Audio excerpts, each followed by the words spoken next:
ನೀವು ನಿಮ್ಮ ನಿರ್ಮಾಣದ ಕೆಲಸಗಳಿಗೆ ಬಳಸುವಂತಹ ಸಿಮೆಂಟ್ಗೆ ಕೂಡ ಒಂದು ಎಕ್ಸ್ಪೈರ್ ಡೇಟ್ ಇರುತ್ತದೆ ಅಥವಾ ಅವಧಿ ಇರುತ್ತದೆ. ಅದರ ಒಳಗೆ ಅದರ ಬಳಕೆಯನ್ನ ಮಾಡಿದ್ರೆ ಮಾತ್ರ ಅದು ನಿಮಗೆ ಬಿರುಕುಗಳು ಮತ್ತು ಸೋರಿಕೆ ಆಗದಂತಹ ಗೋಡೆಗಳನ್ನ ಕಾಂಕ್ರೀಟ್ಗಳನ್ನ ಕೊಡೋದಕ್ಕೆ ಸಮರ್ಥವಾಗಿರುತ್ತದೆ.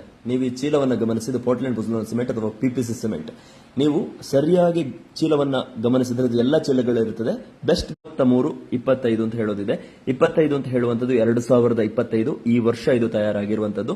33 ಅಂತ ಹೇಳುವಂತದ್ದು ತುಂಬಾ ಮುಖ್ಯವಾದದ್ದು, ಅಥವಾ 33ನೇ ವಾರ ಈ ಒಂದು ಚೀಲ ತಯಾರಿಕಾ ಘಟಕದಿಂದ ಹೊರಗೆ ಬಂದಿರುವಂತದ್ದು. 33ನೇ ವಾರ ಅಂತ ಹೇಳಿದ್ರೆ ಸಾಮಾನ್ಯವಾಗಿ ಆಗಸ್ಟ್ ತಿಂಗಳ 2ನೇ ವಾರ ಆಗಿರುತ್ತದೆ.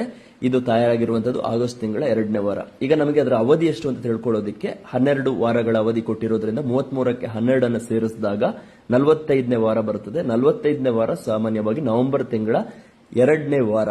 ಅದರ ಮೊದಲು ಇದರ ಬಳಕೆಯನ್ನ ಮಾಡಬೇಕು. ಈ ಒಂದು ವಿಚಾರ ಗೊತ್ತಿಲ್ಲದೆ ಎಷ್ಟೋ ಜನ 6 ತಿಂಗಳು 1 ವರ್ಷಗಳ ಕಾಲ ಸಿಮೆಂಟ್ ಅನ್ನು ಉಳಿಸಿಕೊಂಡು ಕೆಲಸಗಾರರಿಗೆ ಕೊಟ್ಟು ಆಮೇಲೆ ತೊಂದರೆಗಳಾದಾಗ ಕೆಲಸಗಾರರನ್ನು ದೂಷಿಸುವಂತದನ್ನ ಮಾಡ್ತಾರೆ.